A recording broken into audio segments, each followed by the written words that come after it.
What's good, YouTube? It's your boy, Basketball Analysis Quinn Wade, coming to you with an NBA breakdown. Blake Griffin dominating the playoffs. I had to give him a breakdown because I ain't do one for him yet. 22 points, 5 assists with only 2.3 turnovers. That's very good and very efficient. 7.6 rebounds, 72 from the free throw, and 50%. He back in the 50% club after shooting below. His jump shot's getting wet, and he attacking to the paint. First thing we're going to talk about is the scoring. He really worked hard on this game and improved his mid-range jumper. You see off the pick and roll, he stays and picks and pops, knocks down the jumper. He really worked on that and became way more consistent. That if you leave him there, even if you contest late, he got the confidence and the ability to knock it down because he just works so hard. It's just work ethic. And you just see him just knock it down with confidence, pull it up without hesitation. And that just because he worked on it so hard that is a weapon to him now. And the thing that made him famous and an all-star since he been in the NBA day one is his ability to attack the paint and finish. You see, he can take contact. He's creative when he's in the air. He can finish with both hands. He can finish because he jumps off high off his feet. He got angles. He got body control. And he just an excellent ball handler and finisher. He can get wherever he wants to on the court. You see, he just goes by, creates space, and throws it right off the backboard. That's just basketball IQ.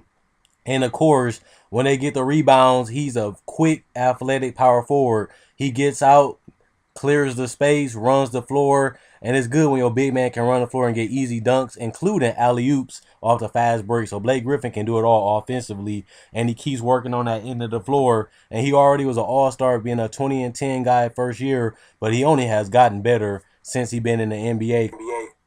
Next, I want to talk about is his playmaking and his basketball IQ. You see, he reads DeAndre Jordan was open. He automatically goes for the lob. No bounce pass, no chest pass. He already know go up, throw it up high, and DeAndre Jordan will catch it and dunk it and finish it. This one, he just picks apart the defense. You see Chris Paul got too much room. He kicks the ball out and allows Chris Paul to knock down the spot-up jumper. And this play, I want to talk about his ability to set screens for a player like Marcus Gasol video I did. His ability to set screens, he passes you the ball, gets you a wide open jump shot. And that's just hard to guard because Blake Griffin can roll to the paint or he can do a pick and pop. So it's either they got to respect Blake Griffin or they got to give up the spot up jumper from Chris Paul or JJ Redick. And because of how hard he set the screens. And look, he set the screen again for Chris Paul. He can fade back and go for the jump shot, but instead they had to give it to Chris Paul because they didn't want Blake Griffin rolling anywhere else. So it was really a pick your poison when it comes to Blake Griffin because of the floor spacing and his ability to make the right pass. But his screening has really helped the team out because it keep everybody off balance and it keep everybody in motion.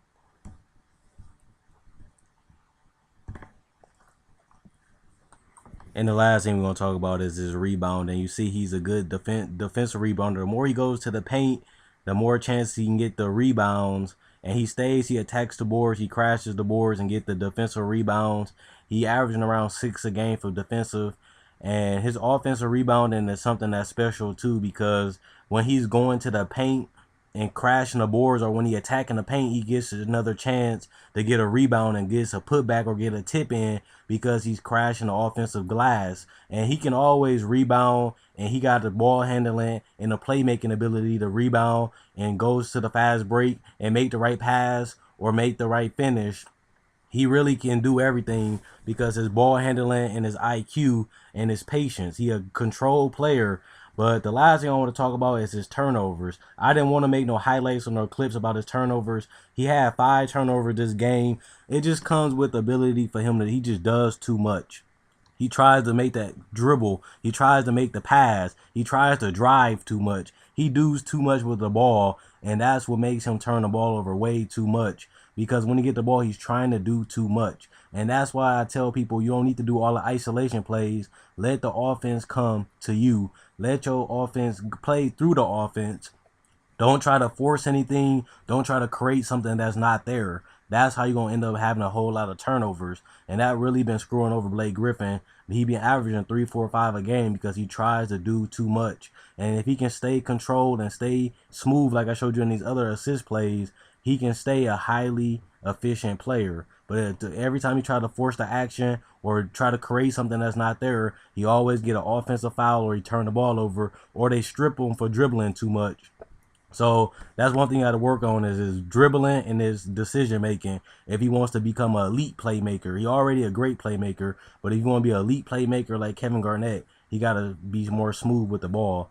Blake Griffin is basically a top 10 player in the league right now. He's unguardable. He's unstoppable. He can finish. He can shoot. He can get to the free throw line. And he really been dominating in the playoffs. That's why I wanted to make this video, putting up almost near triple doubles.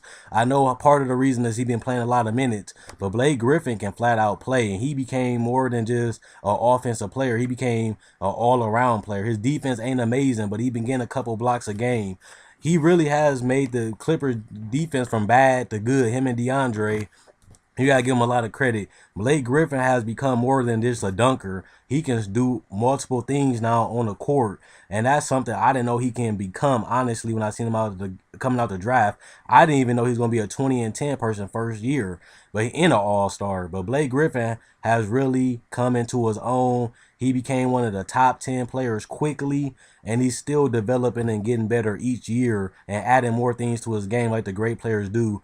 And Blake Griffin has high potential right now. He still can get even better. And now I see you trying to add the three-point shot. If he keep working on his game, adding more things to his game, and he got a player like Chris Paul that believes in him and his teammates encouraging him, the sky is the limit for Blake Griffin. He can eventually become a top 5 player in the future. And I'm a big fan of Blake Griffin. I support everything he do, and I love what he do on the court, and I love his work ethic. He defied the odds. He became a good free throw shooter and a good mid-range shooter, and now he a great playmaker. He just becomes better and better each season, and his poise and his maturity cannot be questioned no more.